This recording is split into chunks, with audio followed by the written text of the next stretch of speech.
Baik, Bapak Ibu sekalian, selamat malam. Kita jumpa lagi melalui Zoom. Kalau minggu lalu kita sempat kopi darat ya, yang Zoom juga masih bisa ikut. Bapak Ibu sekalian, terima kasih banyak atas partisipasinya untuk donasi ya. Seringkali lupa saya. Jadi pertemuan kemarin itu juga atas donasi yang ada di kas kita. Jadi kebetulan kita masih ada dana untuk konsumsi dan lain-lain ya. Jadi mungkin nanti kita kalau misalnya bisa bertemu lagi mungkin dalam waktu 1 bulan atau 2 bulan kemudian ya, kita harus persiapkan lagi. Bapak Ibu sekalian, malam hari ini kita akan melanjutkan topik Nabi Elia dan Elisa. Kita akan sambung lagi di sesi kedua, Elia dan Nabi-Nabi Baal. Akan dibawakan oleh Pak Seto tentunya ya. Baik, kita buka pertemuan malam hari ini dengan doa yang akan dibawakan oleh Ibu Jilian. Silakan, Bu.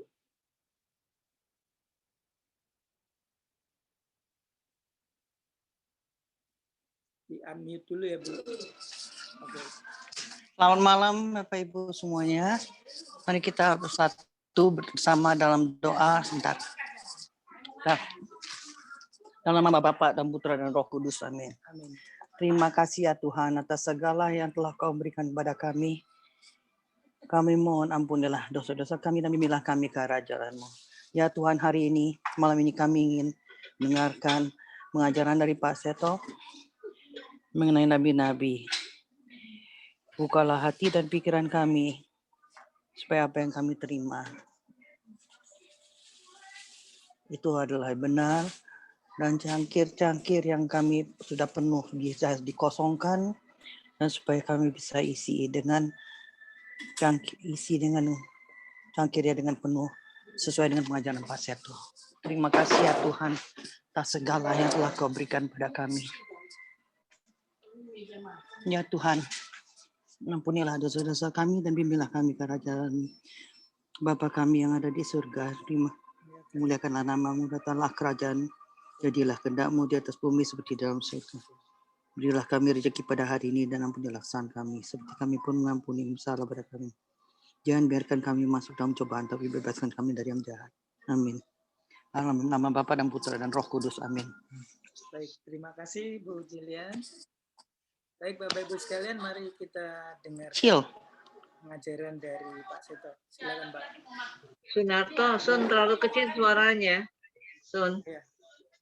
Suaranya Sunarto terlalu kecil. Oh ya. Terlalu jauh dari mikrofon, Pak. Iya. Belum buka puasa ya. Baik, mari. Baik, kita dengarkan pengajaran dari Pak Seto. Silakan Pak. Baik, terima kasih Pak. Selamat malam Ibu, Bapak, dan saudara-saudara semua. Malam Pak Di Seto. pertemuan yang lalu kita sudah melihat situasi ketika Nabi Elia berkarya. Bapak Ibu silahkan buka saja 1 Raja mulai dari bab 16 ayat 29 ya. Jadi waktu itu kerajaan utara, kerajaan Israel diperintah oleh Raja Ahab. Kemudian Ahab memperistri putri dari negeri Sidon, namanya Izebel. Kemudian Izebel membawa kepercayaannya, penyembahan kepada Baal. Dan kemudian banyak orang Israel beralih. Sekarang banyak yang menjadi percaya kepada Baal. Dan dalam kepercayaan di Kanaan, khususnya di Sidon, Baal dan Dewi Asyera itu adalah penguasa langit yang memberikan hujan, yang memberikan kesuburan. Nah, ketika banyak orang Israel yang menyembah Baal inilah, kemudian Elia muncul. Yang kita lihat di bab 17,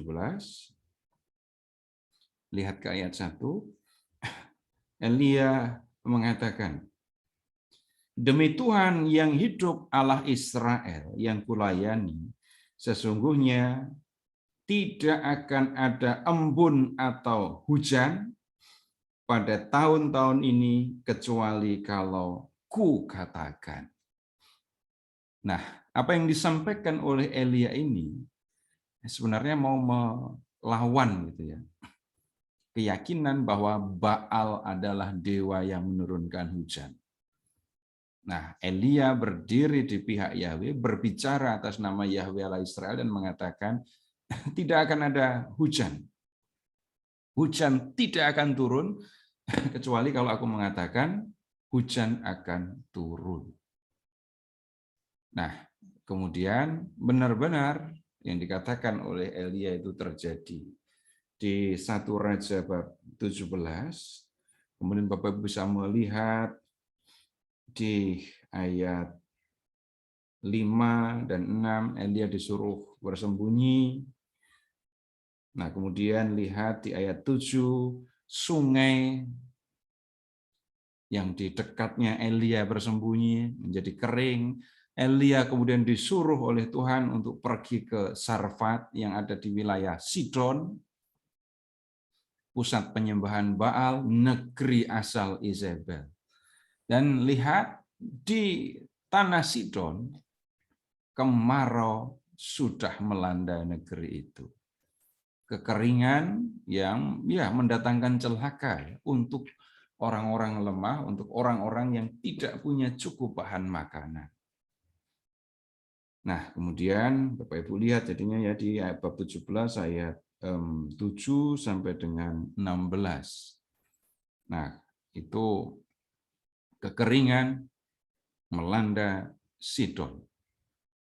Dan lihat di pusat penyembahan Baal kalau begitu, Baal pun tidak berkuasa untuk melawan firman Tuhan yang mengatakan tidak akan ada hujan.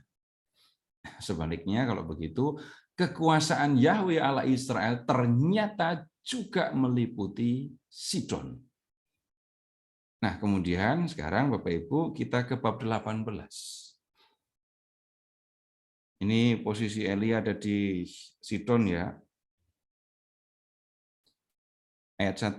Dan sesudah beberapa lama datanglah firman Yahweh kepada Elia dalam tahun yang ketiga. Pergilah, perlihatkanlah dirimu kepada Ahab, raja Israel ya, sebab aku hendak memberi hujan ke atas muka bumi. Nah, lihat sesudah beberapa lama ya, datanglah firman Tuhan kepada Elia dalam tahun yang ketiga. Menghitungnya itu dari bab 17 ayat 1. Ketika Tuhan menyampaikan firman bahwa tidak akan ada hujan. Lama ya. Kebayang nggak ini Bapak Ibu hari-hari ini kan panas sekali kan. Udah bayangkan yang kayak gini terjadi sampai 2 tahun lebih gitu. Mungkin kurang panas kalau di sana. Nah, ini kan bencana yang sangat serius, sekian lama tidak ada hujan. Nah, kemudian sekarang Tuhan bicara kepada Elia, kamu pergi sekarang ke Israel, lalu perlihatkan dirimu, temui Raja Ahab. Lihat ya, aku akan memberi hujan ke atas muka bumi. Lalu pergilah Elia dan memperlihatkan diri kepada Ahab. Adapun kelaparan itu berat di Samaria. Samaria itu ibu kota kerajaan. Nah, sekarang ini belum ketemu dengan Ahab, tapi Bapak Ibu perhatikan situasi. Samaria dilanda kelaparan yang berat. Ayat 3.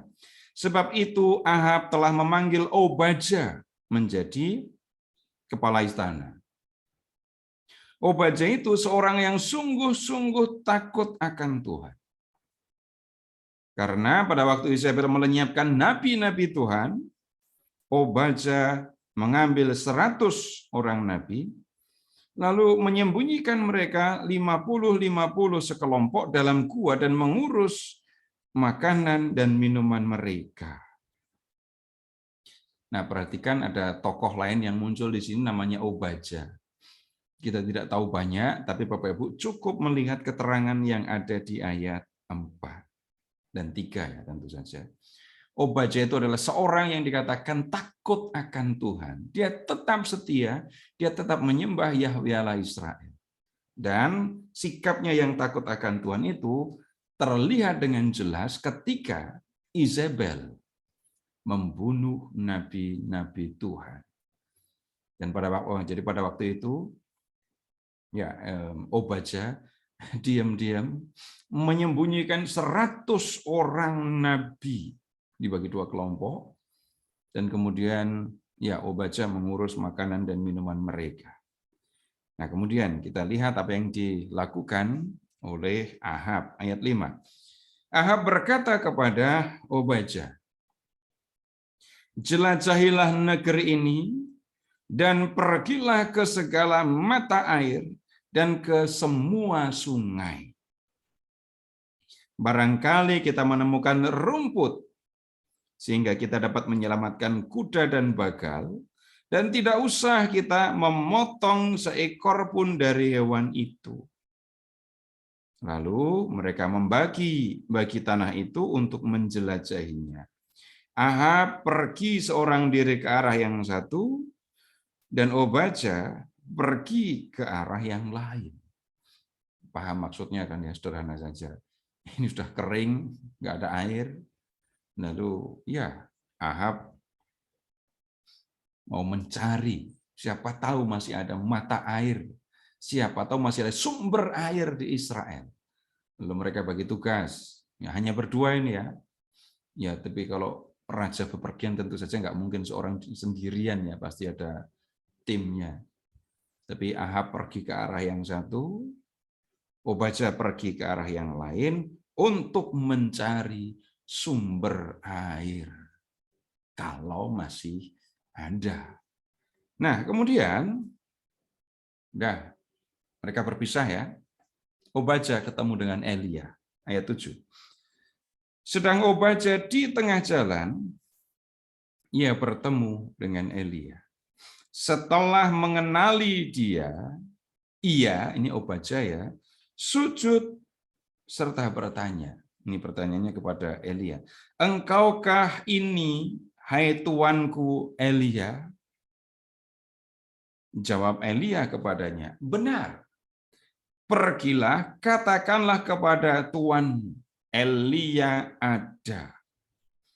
Tetapi jawab Obadja, "Apakah dosa yang telah kuperbuat maka engkau hendak menyerahkan hambamu ini kepada Ahab supaya aku dibunuhnya? Demi Tuhan Allahmu yang hidup, sesungguhnya tidak ada bangsa atau kerajaan yang tidak didatangi suruhan tuanku Ahab untuk mencari engkau.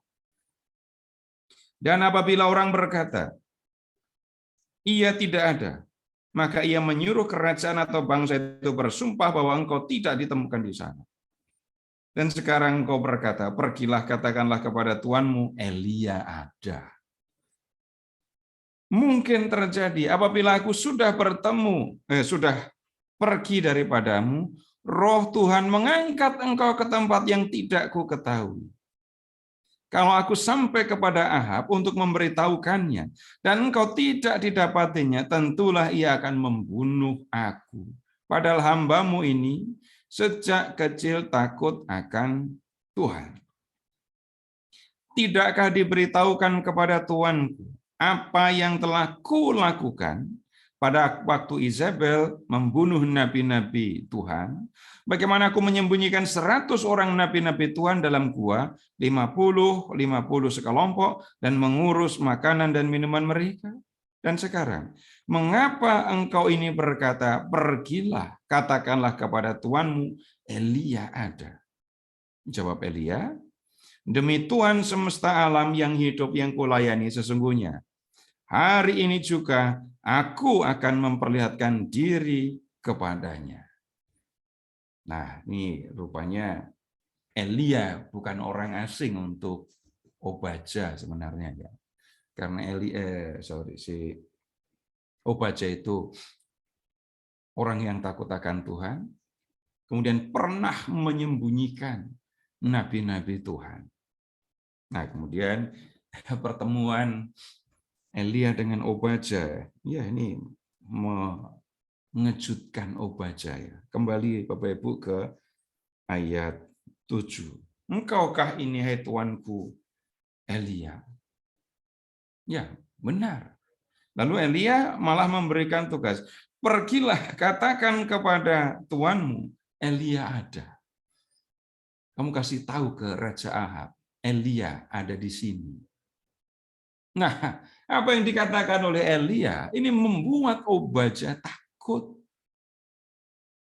Nah, kemudian dari keterangan yang disampaikan oleh Obadja, kita bisa melihat ternyata Elia itu sudah lama masuk DPO ya. Sudah lama Elia dicari oleh Ahab. Perhatikan ya ke ayat 10.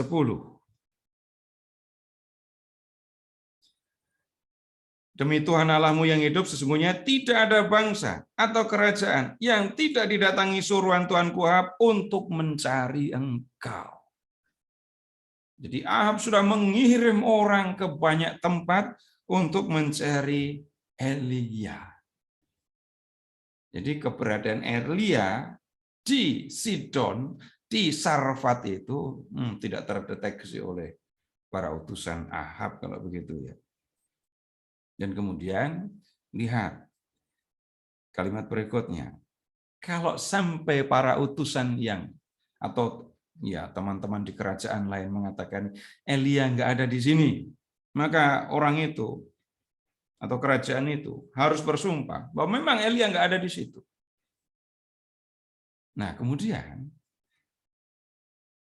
perintah Elia kepada Obadja ini bisa merepotkan Obadja. Ahab sudah melakukan pencarian terhadap Elia kemana-mana. Elia tidak ditemukan. Ternyata sekarang Elia ada di Israel, menemui Ahab, menemui Obadja dan mengatakan, bilang sama Ahab kalau Elia ada di sini. Nah, kalau sampai terjadi, ini pengandian Obadja yang membuat Obadja takut ya. Ayat 12. Nanti apabila aku sudah pergi daripadamu, lalu engkau diangkat, dibawa oleh roh Tuhan pergi ke tempat yang tidak diketahui. Lalu aku ketemu dengan Ahab dan mengatakan, nih Elia ada di sini. Padahal Elia nggak ada. Karena sudah dibawa oleh roh Tuhan. Ini pengandian Obadja tadi. Maka ini konsekuensinya bisa sangat serius untuk Obadja. Kepala istana bisa dituduh berbohong. Resikonya apa? Ya, bisa dibunuh.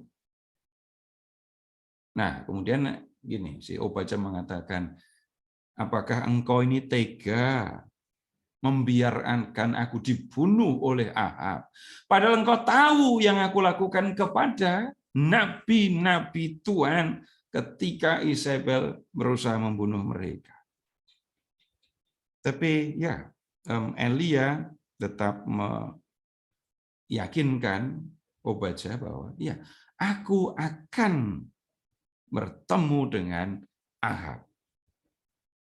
Sesungguhnya hari ini juga aku akan memperlihatkan diri kepadanya, kepada Ahab. Nah sekarang lihat ayat 16. Lalu pergilah Obadja menemui Ahab dan memberitahukan hal itu kepadanya.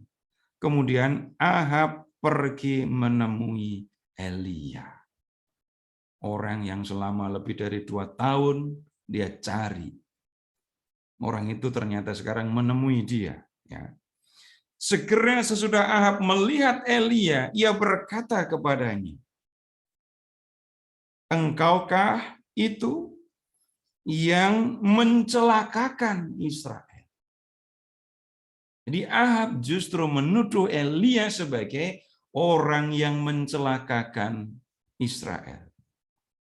Jadi rupanya ya Ahab tahu ya, kemarau panjang yang melanda Israel itu terjadi karena Elia sudah berkata, enggak akan ada hujan.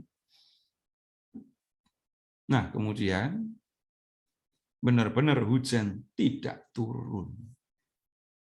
Jadi dalam kacamata, dalam pemahaman Ahab, Elia yang salah.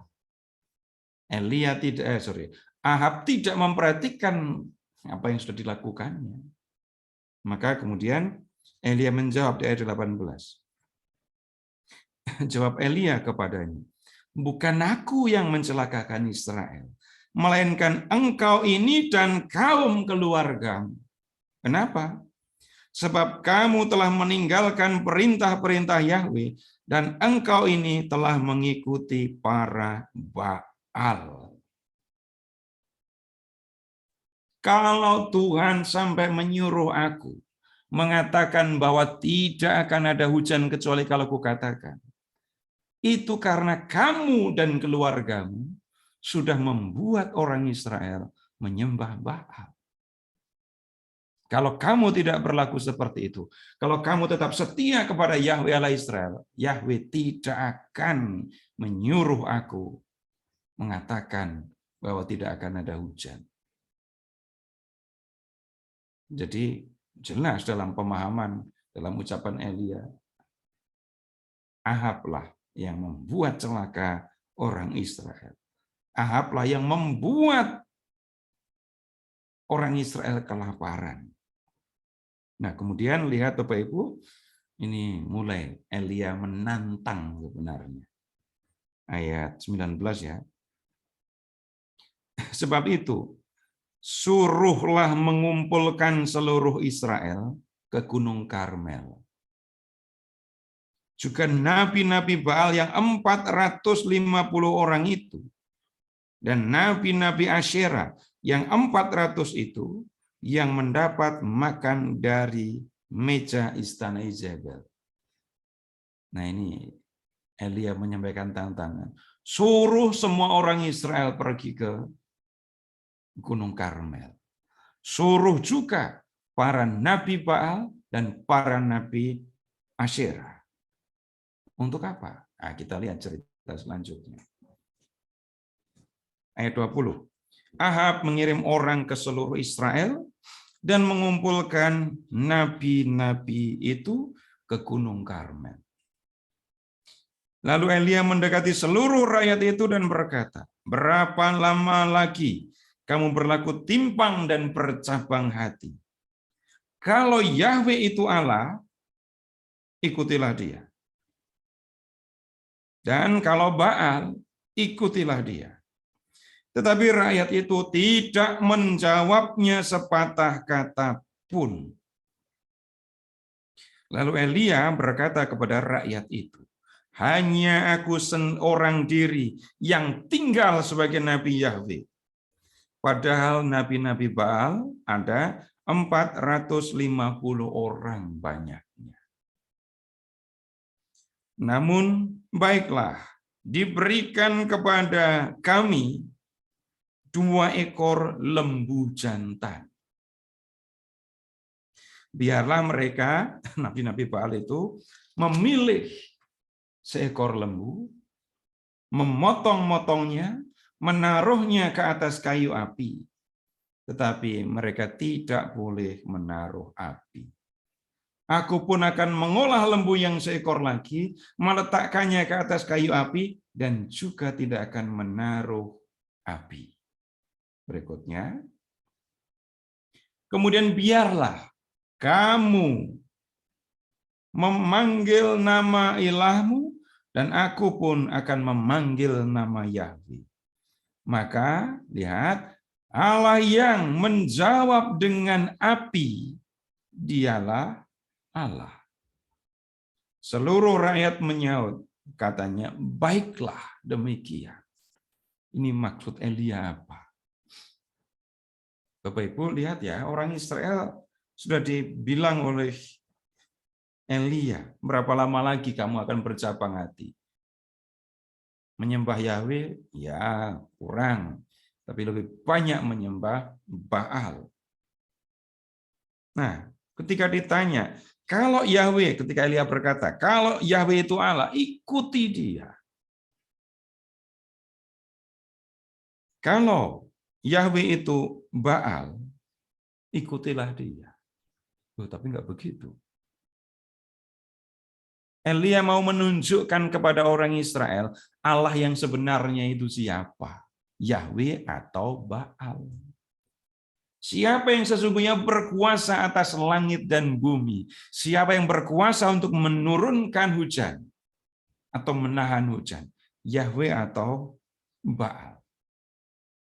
Dan untuk menunjukkan kebenaran itu, lihat ya, Elia itu tinggal sendirian sebagai Nabi Yahweh. Nabi-nabi Baal banyak, 450 orang. Bapak Ibu bisa mengingat nggak kapan pernah melihat dalam satu ruangan 450 orang? Kalau gereja Stefanus itu sekali misa kapasitasnya berapa? 800, Pak. Itu Pak Agus yang paling dekat dengan gereja. 800 ya. Kebayangkan ya 400 orang itu seberapa banyaknya kan? Elia sendirian menghadapi 400 orang nabi. Nah, kemudian caranya begini. Siapkan 2 ekor lembu, lalu 400 nabi Baal pilih 1, saya juga ambil 1. Olah, persiapkan seolah-olah mau mempersembahkan kurban. Nah, kalau dulu Bapak Ibu mempersembahkan korban kepada Yahweh dengan mempersembahkan korban kepada Baal atau kepada dewa-dewi lain itu caranya sama. Caranya sama. Daging dibakar di atas kayu. Ya itu cara mempersembahkan korban. Mau kepada Yahweh, mau kepada dewa-dewi, sama caranya. Dan ini nabi-nabi Baal dipersilahkan untuk mempersiapkan lembu itu seolah-olah mau persembahkan sebagai korban. Dan nanti Elia juga akan melakukan yang sama. Ya, kalau nabi-nabi Baal jumlahnya 400, motong 1 ekor lembu, temannya banyak gitu ya. Nah, Elia sendirian ini harus motong lembu 1. Nah, kemudian sesudah semuanya siap, seperti mau dikorbankan, perhatikan, tidak boleh ada yang naruh api. Tidak boleh ada yang menaruh api. Tapi lihat ya, kamu nanti harus memanggil nama Baal. Kalau Baal itu menjawab dengan menurunkan api, menyambar, membakar lembu yang dipersiapkan sebagai korban tadi. Nah, berarti Baal itu Allah. Berarti Baal itu yang benar. Tapi kalau Baal tidak menjawab dengan api, tapi Yahweh yang menjawab dengan api, maka jelas Yahweh lah Allah yang sesungguhnya. Nah, kemudian kita lihat selanjutnya ayat 25. Kemudian Elia berkata kepada nabi-nabi Baal itu, pilihlah seekor lembu dan olahlah itu dahulu, karena kamu ini banyak. Sesudah itu panggillah nama ilahmu, tetapi kamu tidak boleh menaruh api. Mereka mengambil lembu yang diberikan kepada mereka, mengolahnya, dan memanggil nama Baal dari pagi sampai tengah hari. Katanya, ya Baal, jawablah kami. Tetapi tidak ada suara, tidak ada yang menjawab. Sementara itu, ini panggilannya naik ya, bukan hanya dengan suara. Mereka berjingkat-jingkat di sekeliling mezbah yang dibuat mereka itu. Jadi giliran pertama nabi-nabi Baal. Jadi mereka mengolah, jadi memotong lembu, membereskannya, membersihkannya, mempersiapkannya, lalu membuat mezbah, di atas mezbah ditaruh api, kemudian daging sapi ditaruh di atas kayu api itu. Dan mulailah nabi-nabi Baal tadi memanggil Baal dari pagi sampai tengah hari. Mesti ramai sekali itu ya. Bapak Ibu, bayangkan saja 400 orang teriak memanggil nama Baal. Pasti seru itu. Dan bayangkan dari pagi sampai tengah hari mereka memanggil Baal. Tapi nggak ada suara. Tidak ada yang menjawab. Baal nggak menjawab. Lalu lihat, mereka melakukan semacam ritual gitu ya. Karena mereka berjingkat-jingkat sekeliling mezbah. Dan Bapak Ibu lihat, Nabi Elia mengejek mereka. Nabi juga mengejek. Ayat 27. Pada waktu tengah hari, Elia mulai mengejek mereka. Katanya, panggillah lebih keras, bukankah dia hilang? Mungkin ia merenung. Mungkin ada urusannya. Mungkin ia bepergian. Barangkali ia tidur dan belum terjaga. Ini ngejeknya begitu. Dari pagi sampai siang dipanggilin nggak denger. Kurang keras kamu panggilnya. Panggil lebih keras lagi.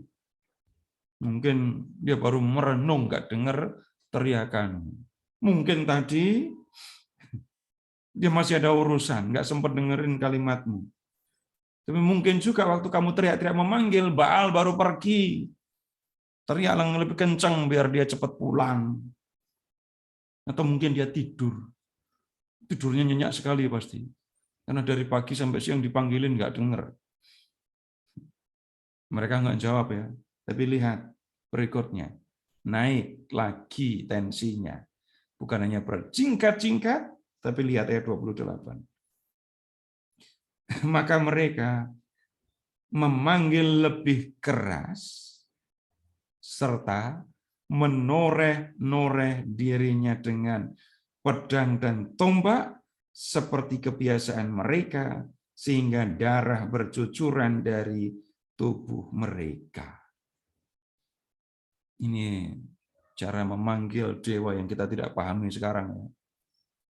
Bapak-Ibu belum pernah kan ya berdoa memanggil nama Tuhan sambil itu tangannya disilet-silet gitu. Enggak ada. Ini model atau pemahaman orang di zaman kuno yang bisa jadi kita sendiri tidak paham. Apakah membuat Baal menaruh belas kasihan?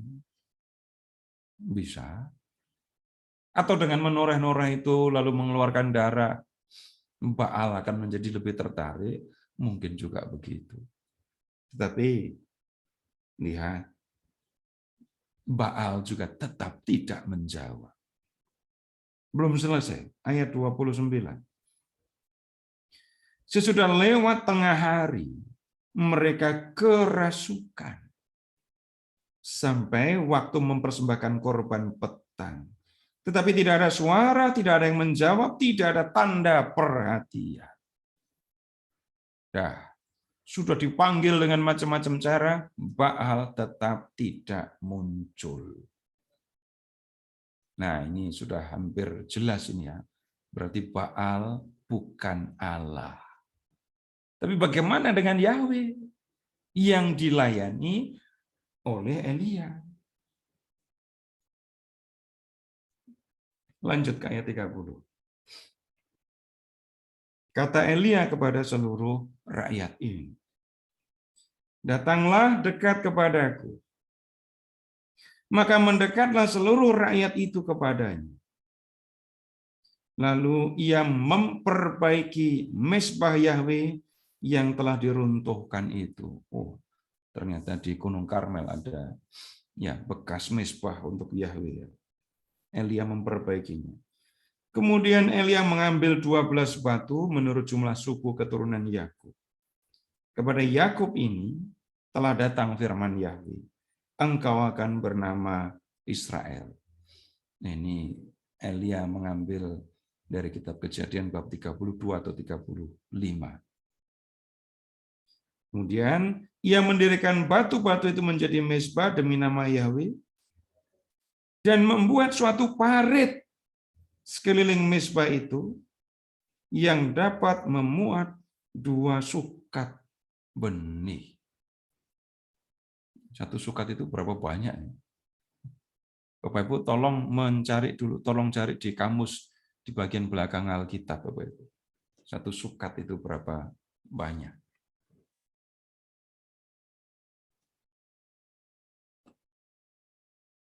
Liter, Pak.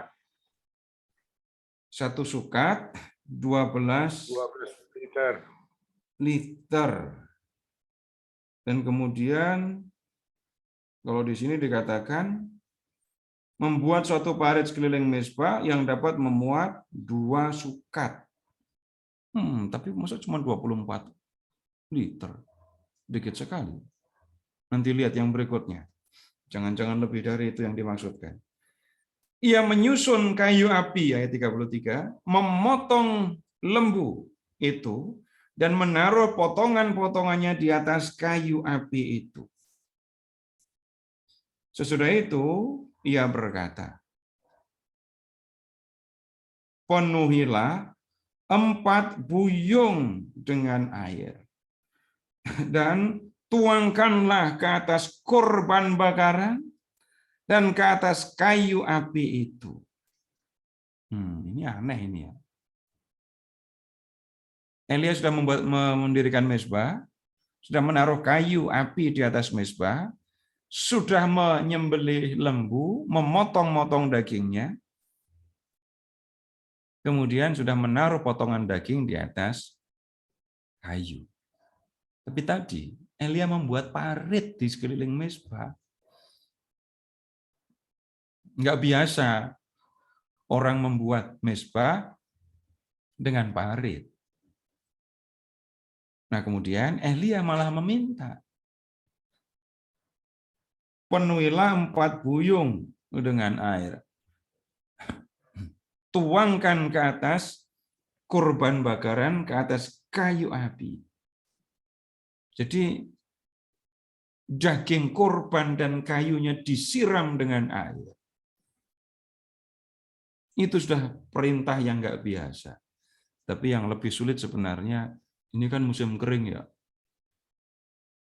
Di Gunung Karmel. Ini Elia ini malah nyari air banyak, lalu menuangkan air yang dalam jumlah banyak itu ke atas korban. Apa nggak kasihan sama yang nyari air itu? Belum selesai. Kemudian katanya, buatlah begitu untuk kedua kalinya. Siram daging korban dengan kayu-kayunya. Dilakukan yang kedua kalinya kan? Dan mereka berbuat begitu untuk kedua kalinya. Kemudian katanya, buatlah begitu untuk ketiga kalinya. Dan mereka berbuat begitu untuk ketiga kalinya. Dan lihat ayat 35. Air mengalir sekeliling mezbah itu. Bahkan parit itu pun penuh dengan air. Ini kalaupun ya Elia diam-diam mau menyalakan kayu ini dengan api yang dia bawa, udah nggak mungkin kan? Dituang air begitu banyak kok.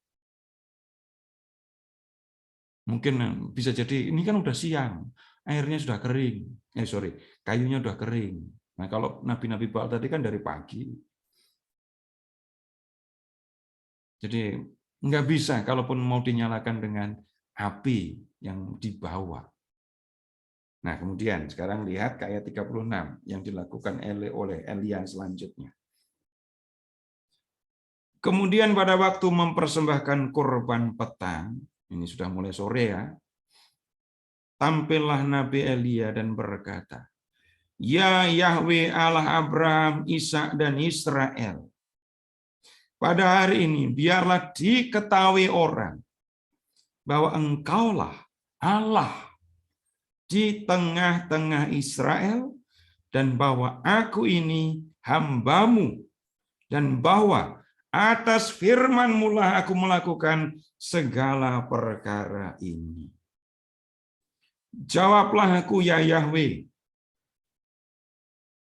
Jawablah aku, supaya bangsa ini mengetahui bahwa Engkaulah Allah, ya Yahweh, dan Engkaulah yang membuat hati mereka tobat kembali. Bapak Ibu, tolong kembali ke ayat 30. Rakyat kan datang dalam konteks ini tadi kan ya. Orang Israel datang dalam konteks yang dibuat di Gunung Karmel ini. Di ayat 30 tadi, Elia berkata kepada seluruh rakyat, datanglah dekat kepadaku. Mereka semua melihat yang dilakukan oleh Elia. Dan untuk mereka ini, Bapak Ibu, Elia berdoa. Lihat ya, ayat 37. Jawablah aku, ya Yahweh, jawablah aku, supaya bangsa ini mengetahui bahwa Engkaulah Allah. Mereka ada di sekitar Mezbah, melihat semua yang dilakukan oleh Elia. Dan sekarang mereka mendengar Elia berdoa seperti itu. Dan kemudian sekarang lihat ke ayat 38. Lalu turunlah api Yahweh menyambar habis korban bakaran itu. Kayu api, batu dan tanah itu, bahkan air yang dalam parit itu habis dijilatnya. Dijilat api yang datang dari Tuhan tadi. Ketika seluruh Israel melihat kejadian itu, sujudlah mereka serta berkata, Yahweh, dialah Allah. Yahweh, dialah Allah. Cepat sekali membuktikannya ya. Persiapannya lama. Tapi setelah Elia berdoa, lihat, Tuhan menurunkan api dari langit. Lalu api itu menyambar, membakar habis korban, kayu, ya daging, kayu, habis dibakar oleh api Tuhan. Bahkan lihat, tanah, batu, air, dijilat habis oleh api yang datang dari Tuhan. Dan ini dengan jelas sudah menunjukkan kepada orang Israel. Allah yang sesungguhnya itu bukan Baal. Mereka hadir di Karmel. Mereka melihat bagaimana nabi-nabi Baal dalam jumlah yang besar itu memanggil nama Baal, tapi Baal tidak menjawab. Tapi Elia satu kali berdoa, lalu Tuhan, Yahweh, Allah Israel menjawab. Kembali dulu ke ayat 24. Kemudian biarlah kamu memanggil nama Allahmu, aku pun akan memanggil nama Yahweh. Maka Allah yang menjawab dengan api, dialah Allah. Maka ilah yang menjawab dengan api, dialah Allah. Dialah Allah yang sesungguhnya. Dan sekarang terbukti kan. Baal tidak menjawab dengan api.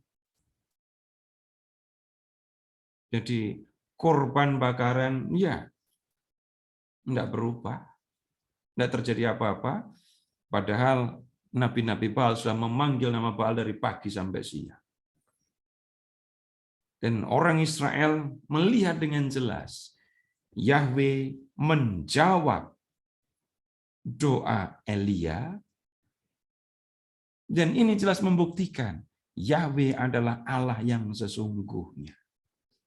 Dan Bapak Ibu, lihat Israel, orang banyak itu mengakui, berarti benar Yahweh adalah Allah.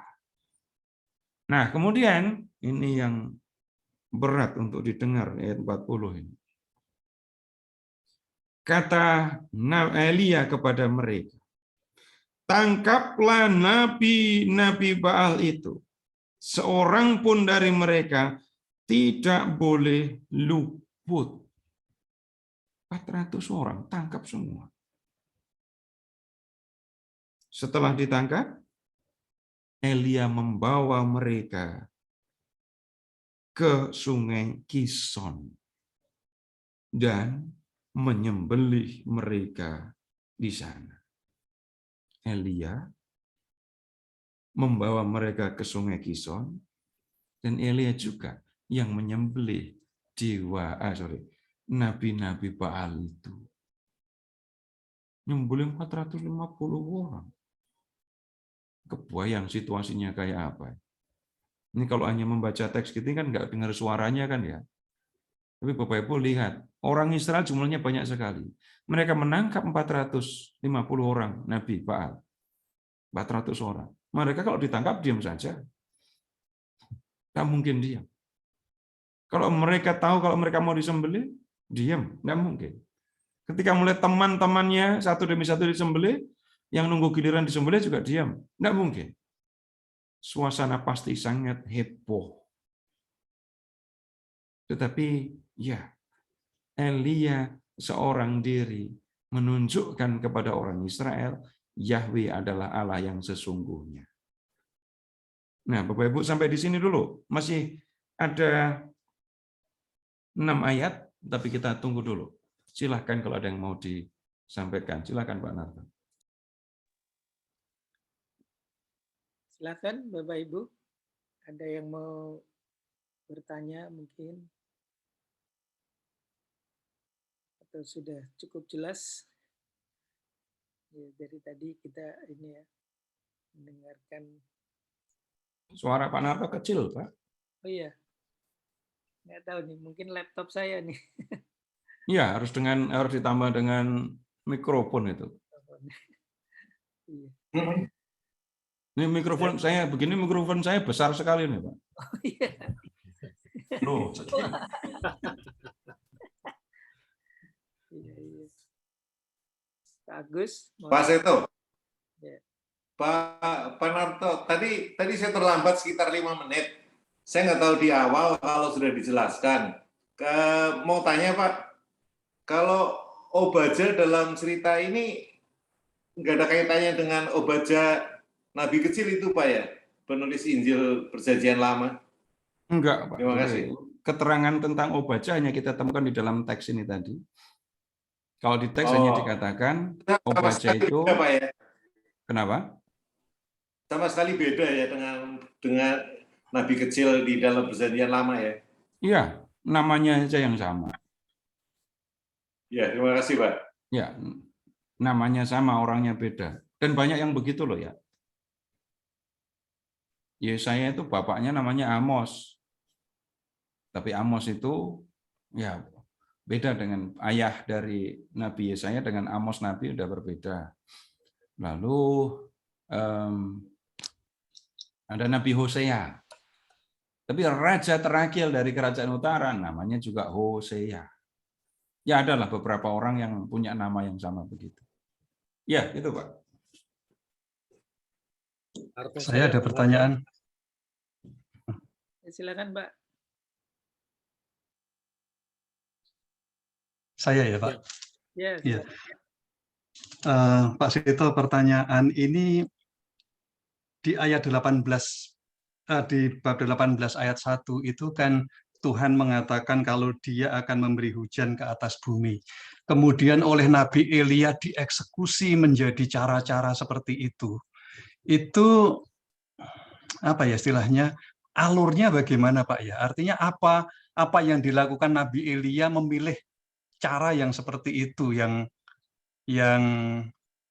ya bisa dibilang itu yang dipilih. Artinya kok bukan cara lain yang dipilih untuk menunjukkan bahwa Tuhan itu bahwa Yahweh itu Allah. Itu kreativitas atau tindakan Nabi itu melihat atau mempertimbangkan apa ya Pak ya?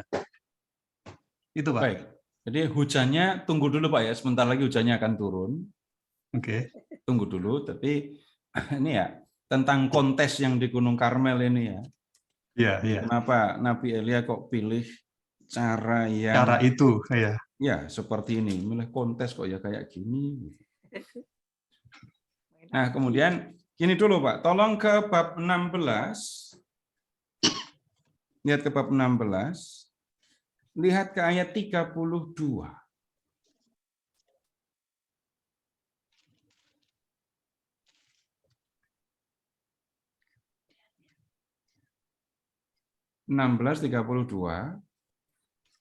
Ini soal sederhana saja.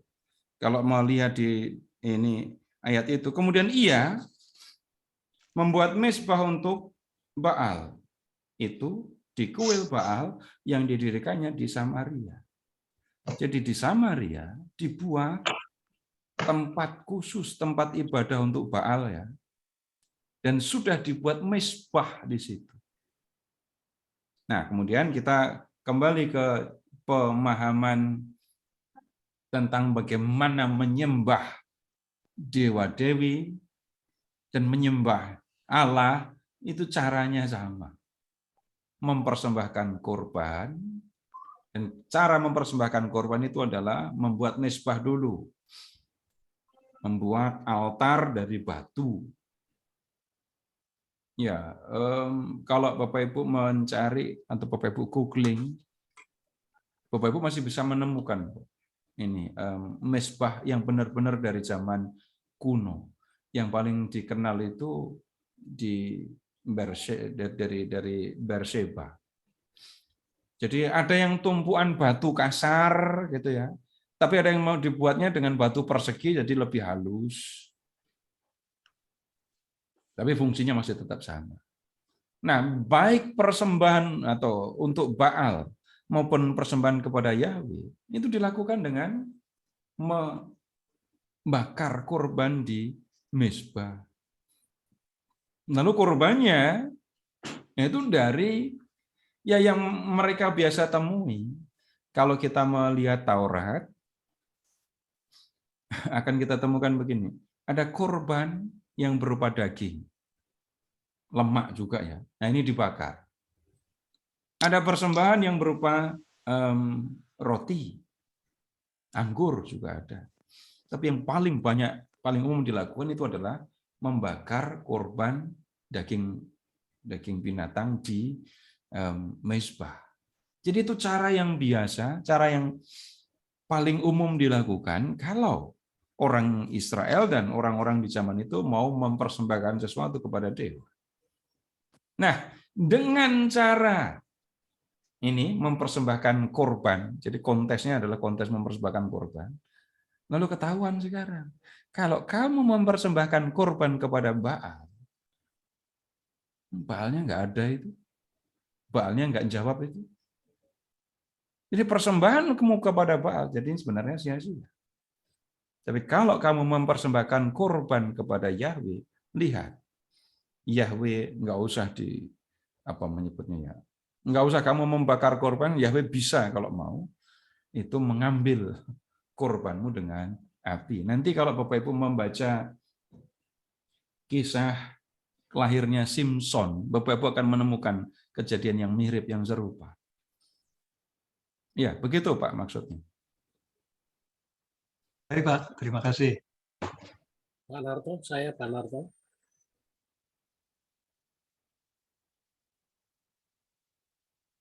Pak Narto, saya boleh, Mas Seto, Mas Seto. Ya, silakan. Ya, saya Pius dari Jogja, Mas Seto. Ya. Di ayat 39. Lalu turunlah api Tuhan menyambar habis korban bakaran kayu api, batu, dan tanah itu. Bahkan air yang dalam parit itu pun habis di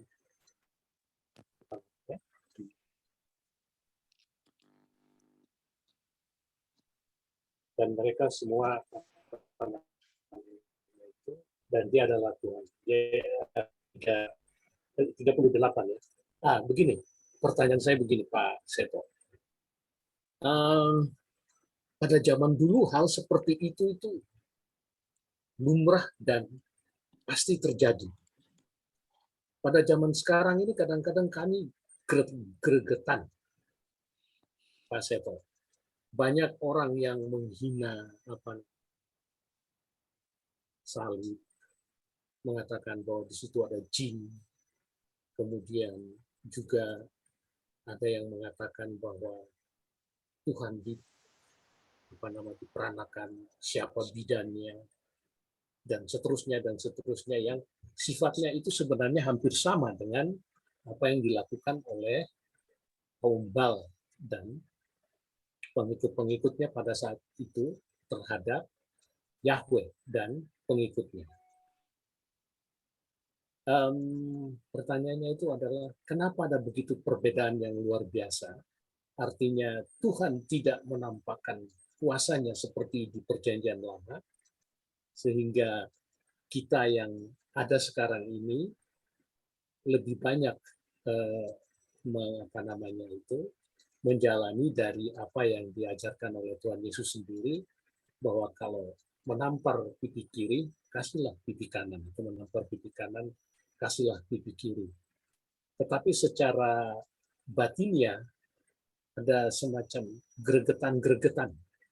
Kok tidak ada tidak ada sesuatu tanda-tanda yang dibuat Yahweh, bahwa misalnya juga Yahweh itu adalah, atau Allah itu adalah Trinitas dan lain-lain, yang pada umumnya itu adalah menghina atau menghujat agama kekristenan kita. Itu Pak Seto. Terima kasih. Situasinya berbeda. Jadi di zaman Perjanjian Lama, di zaman Elia ini belum ada ketuhanan yang Maha Esa. Jadi Bapak Ibu kalau ini bisa mengingat dalam 10 firman, jangan ada padamu ilah lain di hadapanku. Jadi di zaman Perjanjian Lama, keberadaan dewa-dewa itu diakui. Tetapi orang Israel hanya menyembah Yahweh. Jadi baru di kemudian hari orang Israel sampai pada pemahaman bahwa dewa-dewa itu enggak ada. Nah, kemudian situasi di zaman Elia, ingat kembali, orang Israel meninggalkan Yahweh, dan kemudian menyembah Baal karena berpikir bahwa Baal itu adalah Allah yang sesungguhnya. Nah, penyembahan kepada Baal dipromosikan oleh Izabel, didukung oleh Raja Ahab. Banyak orang Israel yang percaya dan mengikuti Baal. Kepercayaan kepada Yahweh bahkan mau dihabisi dengan cara, lihat, nabi-nabi Yahweh pada dibunuh oleh putri Izabel itu. Nah, dalam situasi yang seperti ini, lihat yang dilakukan oleh Elia. Elia mau menunjukkan Allah yang sesungguhnya, Allah yang berkuasa, itu bukan Baal, melainkan Yahweh. Allah nenek moyang kita, Allah yang disembah oleh nenek moyang kita. Bagaimana cara menunjukkan bahwa Yahweh adalah Allah yang sesungguhnya? Nah, caranya ya ini tadi, menggunakan cara yang ya bisa dikatakan lazim untuk kebiasaan orang di zaman itu. Nah, kemudian Elia berdiri seorang diri untuk membela Yahweh. Untuk mengingatkan orang Israel supaya kembali pada kepercayaan mereka. Untuk kembali kepada Allah nenek moyang mereka. Sekarang situasinya berbeda. Sudah dikatakan ketuhanan yang Maha Esa. Allah itu satu, dialami dengan cara yang berbeda oleh berbagai kelompok. Jadilah dalam kelompok masing-masing itu, ya, pengalaman-pengalaman yang diwujudkan dalam kemudian menjadi ajaran. Itulah yang membuat kemudian satu kelompok dengan kelompok yang lain mengalami, memahami Allah dengan cara yang berbeda. Yang kemudian banyak terjadi, orang menganggap kepercayaan pengetahuannya yang paling benar, tidak ada soal sampai di situ. Yang menjadi soal justru ketika memandang ajarannya paling benar sambil menyalahkan, sambil merendahkan orang lain, kepercayaan orang lain. Ini yang menjadi soal. Sebenarnya kalau mau ilustrasi yang gampang itu, kalau Bapak mau memuji istri Bapak cantik, itu kan nggak usah menjelek-jelekan istri orang lain. Kan? Kalau mau memandang agama saya adalah yang paling benar, sudah pahami agama sendiri. Yang menjadi soal sekali lagi, mau memandang agamanya paling benar, tapi sambil atau dengan cara merendahkan, menyalahkan orang lain. Nah kemudian yang dialami kemudian ya ini orang lain merendahkan, mengejek. Tapi begini, bapak-bapak pernah dipukul? Pernah dipukul orang? Bapak pernah dipukul anak umur 3 tahun? Dibales nggak? Enggak. Bilang nggak? Kurang ajar kamu mukul saya balas. Nah, sekarang begini. Kalau kita memahami Allah yang kita percaya, kalau kita mengenal dan punya relasi dengan Allah yang kita percaya, Bapak Ibu akan melihat kebesaran keagungan Allah yang tidak akan tersentuh oleh apapun. Ya, yang sifatnya apa nyebutnya ya? Entah ejekan, hinaan, merendah. Kita tidak ketemu Allah kita tersinggung dengan yang seperti itu. Kenapa? Bapak Ibu ingat aja cerita Yunus ya. Cerita Yunus.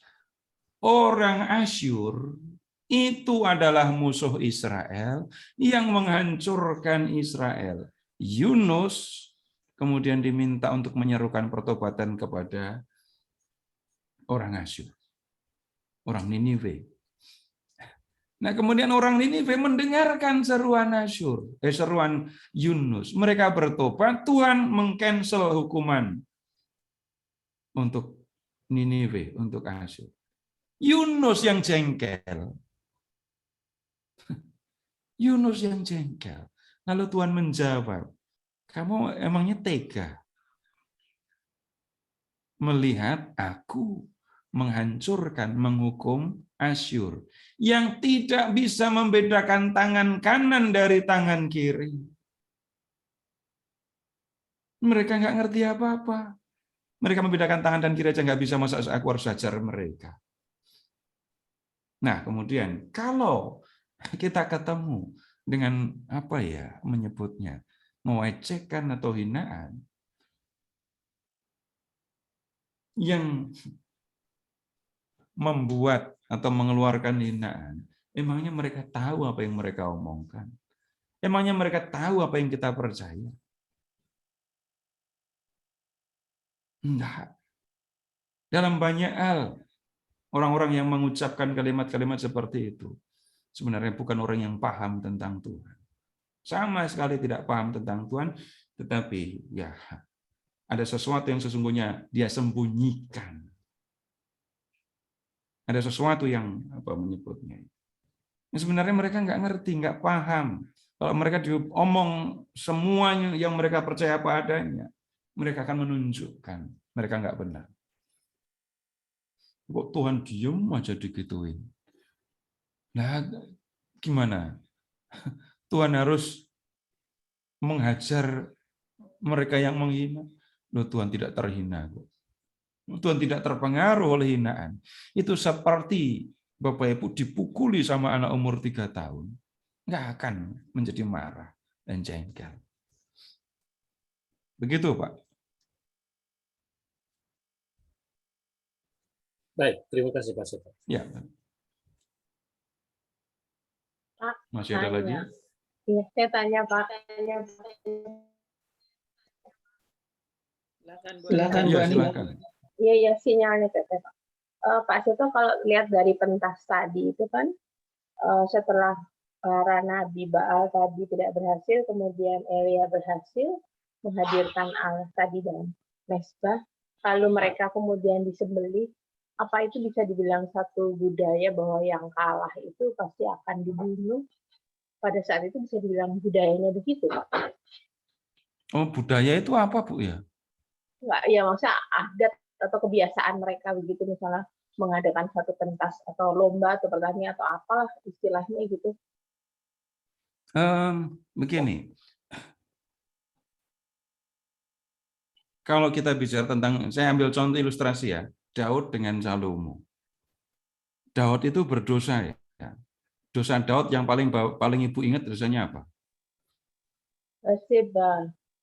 Batseba kan? Iya. Jadi sudah mengambil Batseba, kemudian membunuh suaminya. Jelas itu berdosa. Kemudian Ibu juga ingat Salomo. Dosa Salomo apa? Yang paling Ibu ingat? Banyak istri menyembah berhala juga. Ya, menyembah dewa-dewi karena perkawinan yang dia lakukan.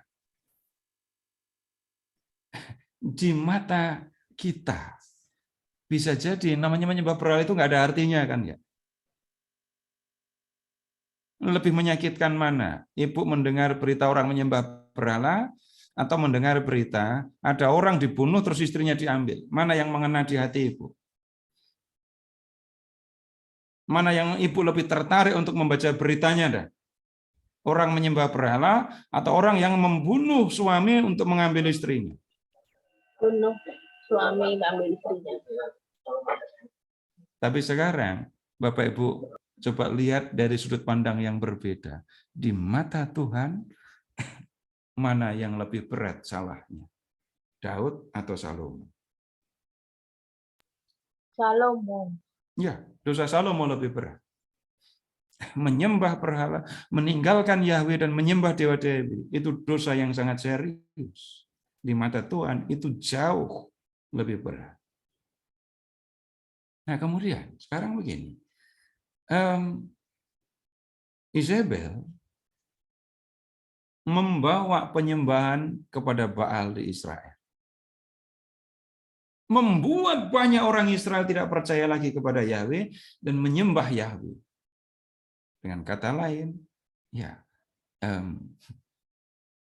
orang Israel sudah melakukan kesalahan yang serius dan penyebabnya itu adalah Isabel, kemudian Ahab, dan tidak mungkin Ibu, Bapak, ini Isabel mengajarkan semuanya.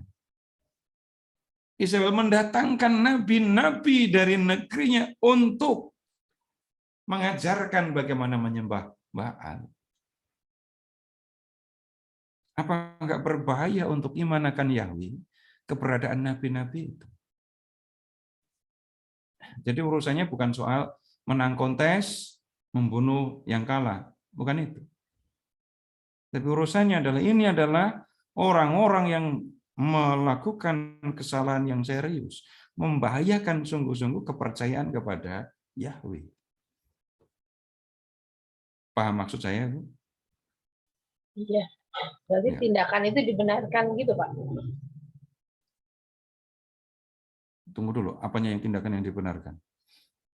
Ya, nabi-nabi itu disembelih sama Elia. Ya, itu tadi. Ibu tadi mulai dengan bicara tentang yang menang membunuh yang kalah. Sekarang pertanyaan sudah bergeser ya. Apakah tindakan membunuh yang seperti ini dibenarkan? Iya. Nah, ini sudah bergeser ini pertanyaannya ya. Nah, kemudian sekarang begini. Dalam bahasa Indonesia ada kata membunuh. Tapi tunggu dulu, apakah semua pembunuhan itu sama, Ibu? Enggak. Tidak semua pembunuhan itu sama. Iya. Pembunuhan yang dilakukan oleh Daud itu pembunuhan yang jelas salah, keliru. Tapi ketika orang melakukan kesalahan, membunuh orang dan kemudian dia harus dijatuhi hukuman dan hukumannya adalah hukuman mati, menjatuhi hukuman mati itu juga sama dengan membunuh. Berikutnya lagi, dalam peperangan orang juga membunuh. Dalam peperangan orang juga membunuh. Dan ini 3 jenis pembunuhan yang berbeda. Prinsipnya sebenarnya harusnya nggak ada pembunuhan dah. Betapa indahnya kalau tidak ada pembunuhan. Tapi Bapak Ibu, kalau kita melihat di dalam Perjanjian Lama, membunuh karena benci kepada seseorang itu yang dilarang. Membunuh karena menjatuhkan hukuman mati bisa diterima. Bapak Ibu mencari di dalam hukum Taurat sama. Orang yang sudah membunuh sesamanya harus dihukum. Hukumannya apa? Dibunuh juga. Kemudian, kalau orang maju perang, ya pasti ada pembunuhan.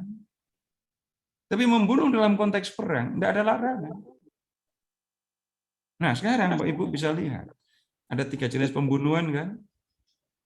Nah, pembunuhan yang dilakukan oleh Elia ini, pembunuhan dalam rangka apa? Karena Elia benci kepada Nabi Baal.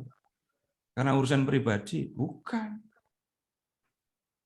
Bisa dalam rangka menjatuhkan hukuman mati, masuk akal karena urusannya membahayakan iman orang Israel.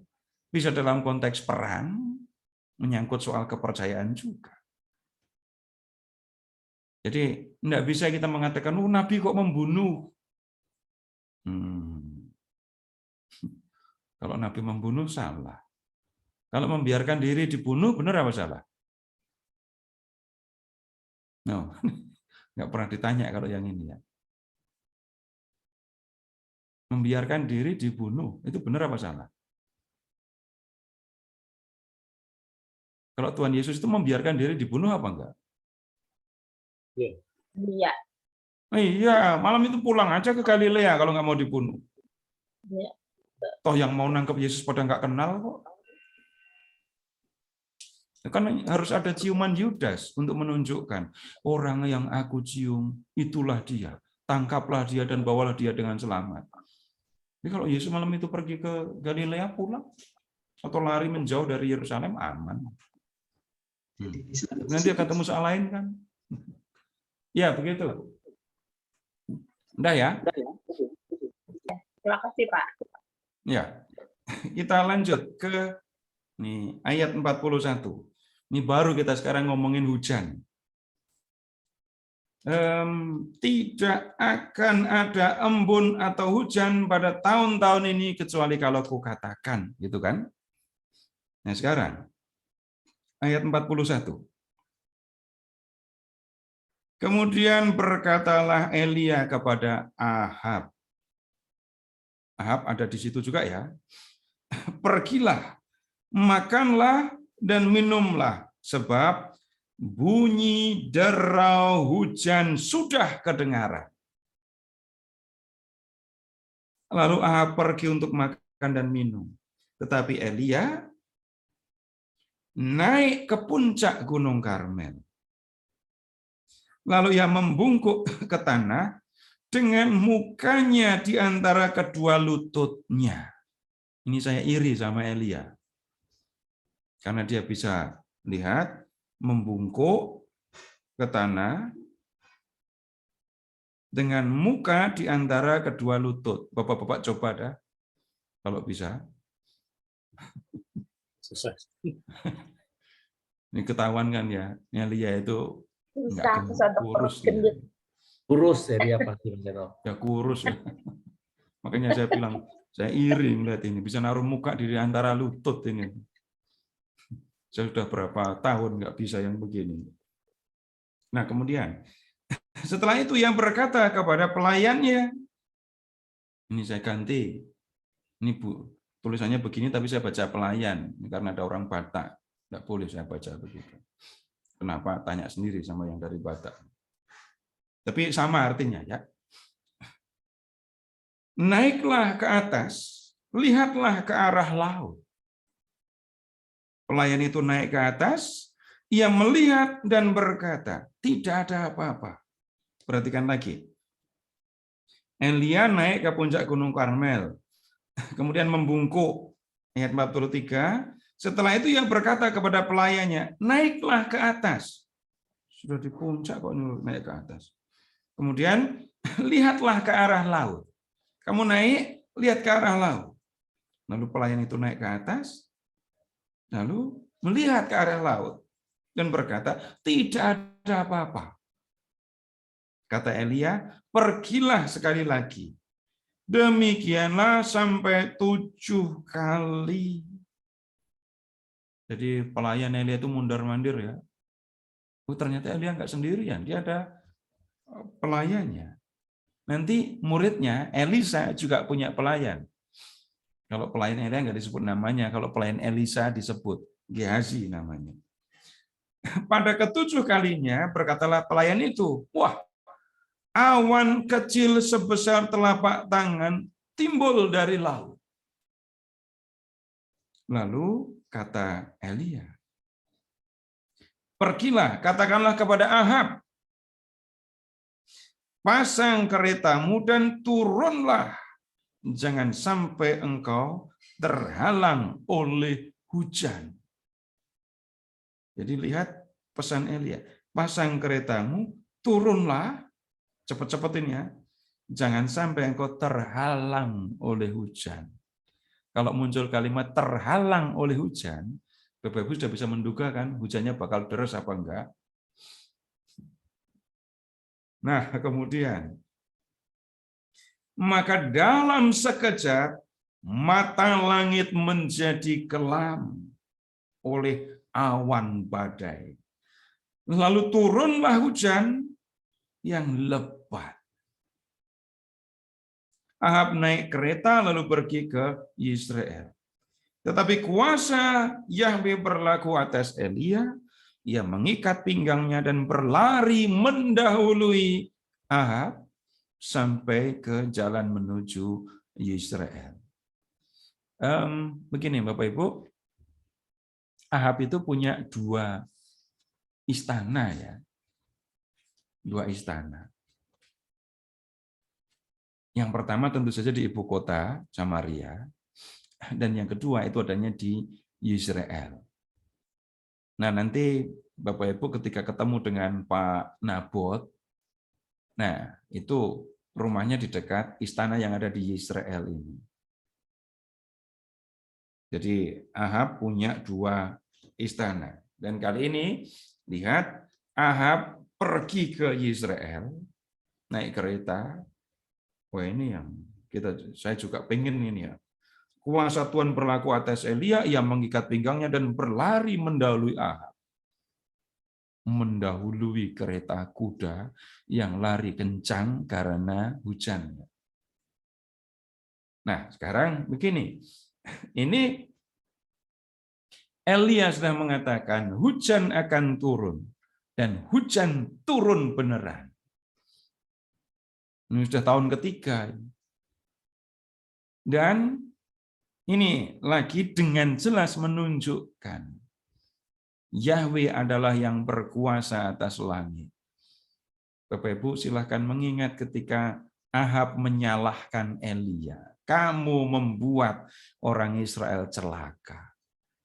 Itu artinya sebenarnya orang Israel tahu ya.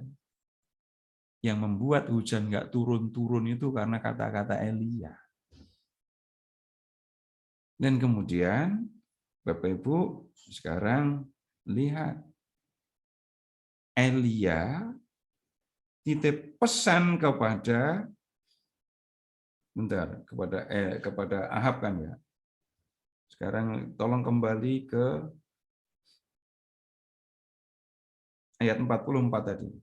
Pergilah katakan kepada Ahab, pasang keretamu, turun, jangan sampai engkau terhalang oleh hujan.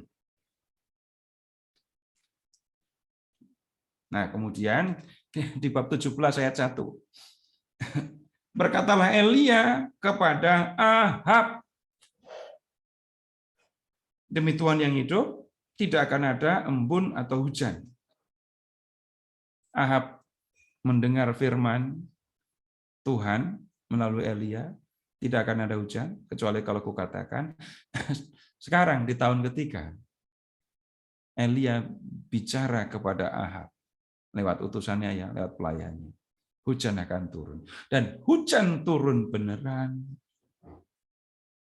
Dan ini sudah lebih jauh menunjukkan yang sesungguhnya berkuasa atas langit, berkuasa untuk menahan atau menurunkan hujan, itu bukan Baal, melainkan Yahweh Allah Israel.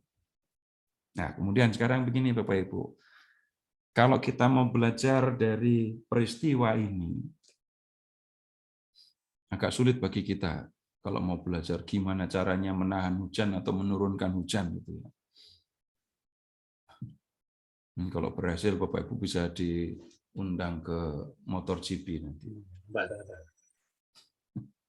Nah, bukan begini. Ketika kita hidup di zaman yang berbeda, kita mengalami Allah dengan cara yang berbeda. Dan kalau dibalik, Allah melihat bahwa di zaman yang berbeda, Allah harus berbicara, menyatakan diri dengan cara yang berbeda juga. Kalau membaca perjanjian lama, membaca perjanjian baru, ya dalam hati ya pengen ya, kalau bisa dilakukan tanda-tanda yang seperti ini, pasti akan lebih mudah orang menjadi percaya. Tapi ternyata enggak juga. Apakah semua orang Yahudi yang melihat mukjizat Yesus percaya kepada Yesus? Enggak juga. Memangnya hanya murid-murid itu yang tahu kalau Yesus membangkitkan orang mati? Banyak yang lihat, banyak yang tahu. Jadi bisa jadi kita memikirkan, membayangkan, seandainya Tuhan melakukan ini dan saya melihatnya, tentu saya akan lebih mudah percaya. Ya, bisa kita berpikir begitu. Waktu SMA dulu, itu sedang heboh, waktu saya SMA, berarti di tahun 90-an, Bapak Ibu mungkin bisa mengingat juga. Heboh berita tentang penampakan Bunda Maria di Surabaya, di Jogja, kemudian di tempat lain. Bapak Ibu mengingat peristiwa itu enggak dulu, atau mengikuti berita itu apa enggak? Ingat. Tapi bohong. Saya termasuk yang ikut dengan teman saya mengunjungi, pergi ke tempat yang katanya akan ada penampakan itu, sambil berharap seandainya saya melihat, pasti saya akan menjadi orang yang lebih percaya. Itu enggak tanggung-tanggung, berdua dengan teman saya, berjalan kaki jauh sekali hanya untuk ya berharap mendapatkan penampakan itu. Tapi ya sampai sekarang nyatanya saya tidak mengalami penampakan Bunda Maria. Bapak Ibu juga bisa mengingat Tuhan Yesus waktu menampakkan diri di Jalan Keramat. Ya ramai sekali pada orang sana. Ya, ramai sekali.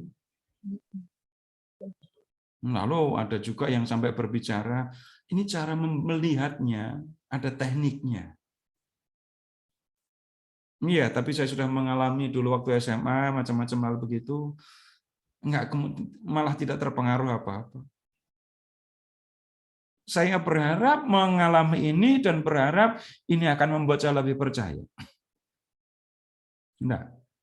Ternyata bukan begitu cara kita menjadi orang yang percaya sekarang. Saya tidak mengabaikan orang yang mendapatkan penglihatan loh ya. Saya tidak mengabaikan, saya tidak meremehkan, saya tidak menyangkal. Ada orang-orang yang memang mendapatkan itu. Tapi sekali lagi, itu bukan cara utama. Dan tidak semua orang mengalami. Cara Tuhan berbicara, menyatakan diri kepada kita sekarang banyak, macam-macam. Nah, sekarang begini. Orang yang mengaku diri modern, itu kan percaya pada kekuatan akal kan. percaya kepada kekuatan pikiran. Dengan kekuatan pikirannya, orang bisa mengerti bagaimana Tuhan menyatakan diri. Tapi dengan kekuatan pikiran yang sama, orang bisa menyangkal Tuhan dan mengabaikan Tuhan. Nah, pikirkan yang pertama. Pikirkan yang pertama. Allah itu roh, nggak kelihatan. Tapi dampaknya, pengaruhnya bisa dialami, bisa dirasakan. Saya bisa mengalami, merasakan kehadiran Tuhan, dan pikiran saya membantu untuk mengerti. Tapi yang banyak terjadi, yang harus hati-hati, kalau orang hanya hidup dengan otak, rasa nggak digunakan.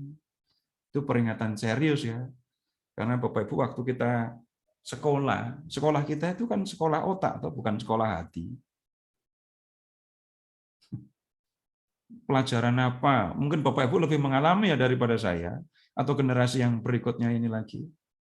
Sekolah dibantu menggunakan hati, tidak hanya dibantu menggunakan otak. Tapi Bapak Ibu lihat saja, banyak orang yang dididik hanya dengan otak, dididik menggunakan otak, tapi soal hati, soal rasa, nggak kepake, nggak diajari. Nah, sekarang begini, bisa jadi ketika membaca Perjanjian Lama dan Baru kita melihat, Tuhan kok menyatakan dirinya begitu ya? Oh enak ya, kalau hidup di zaman Yesus, bisa melihat Tuhan Yesus yang begini. Tapi kemudian kalau kita berpikir, kita berharap Tuhan melakukan yang sama dengan yang dulu. Kita hanya akan berharap, tapi malah tidak akan ketemu dengan Tuhan. Lalu apa yang harus dikerjakan? Sekarang Tuhan yang sama, Allah yang sama, tetap menyatakan diri. Tetap menyatakan diri, tetap menolong kita, tetapi mata tidak sanggup untuk melihatnya. Allah itu roh.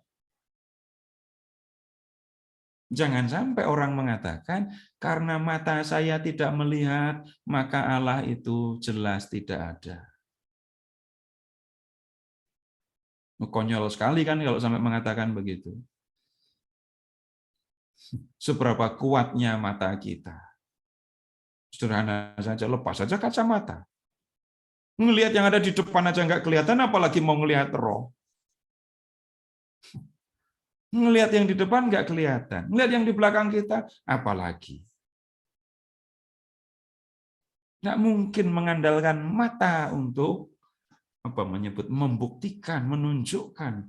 Ya lihat, itu Allah ada di sini. Nah kalau Allah itu bisa dilihat dengan mata, jangan-jangan bukan Allah lagi.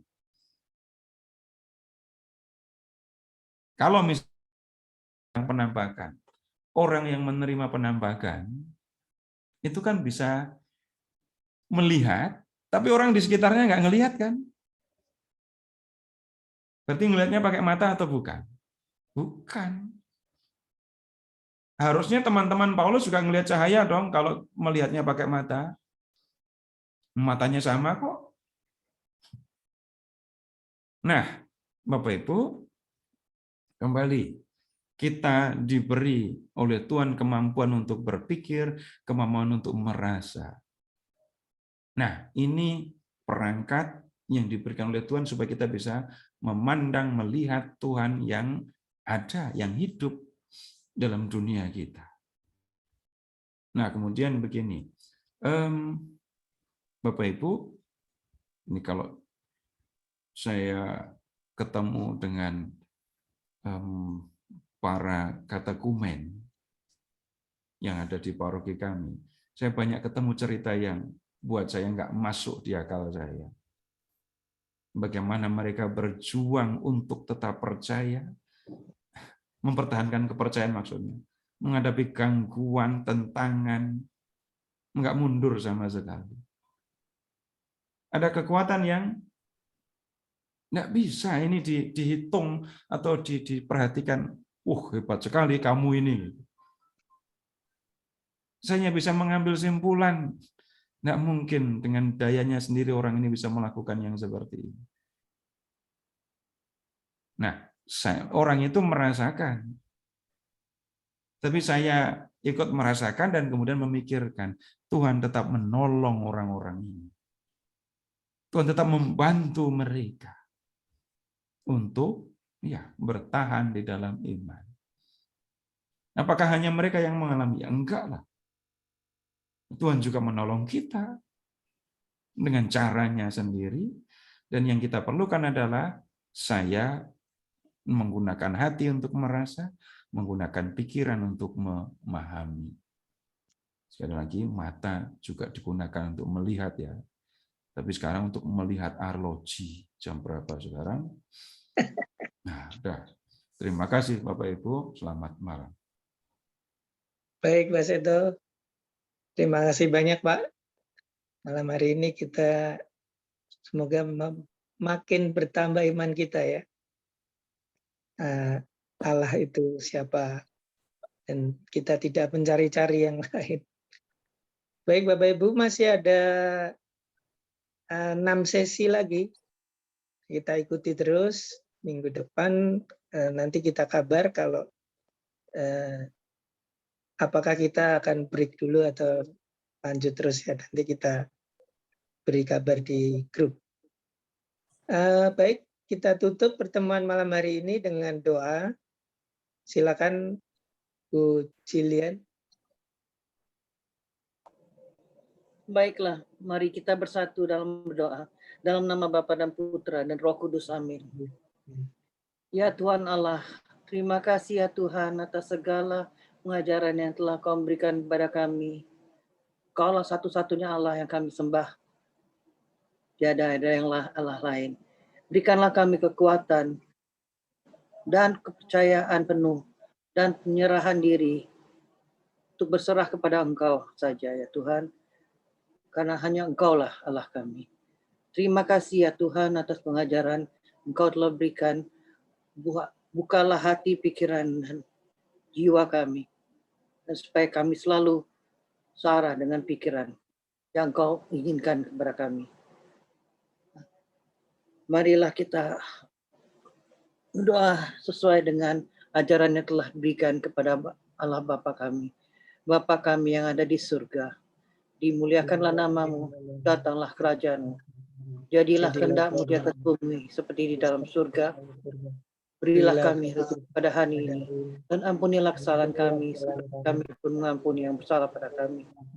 Dan jangan biarkan kami masuk ke dalam cobaan, tapi bebaskan kami dari yang jahat. Salam Maria, penuh rahmat Tuhan sertamu. Terpujilah Engkau di antara wanita, dan terpujilah buat Santa Maria Bunda Allah, doakanlah kami yang dosa ini, sekarang dan waktu kami mati. Kemuliaan kepada Bapa dan Putra dan Roh Kudus, seperti pada permulaan, sekarang selalu dan sepanjang segala abad. Amin. Dalam nama Bapa dan Putra dan Roh Kudus, amin. Terima kasih Pak Seto, terima kasih Pak Narto, Terima kasih Pak Seto, terima kasih Pak Narto.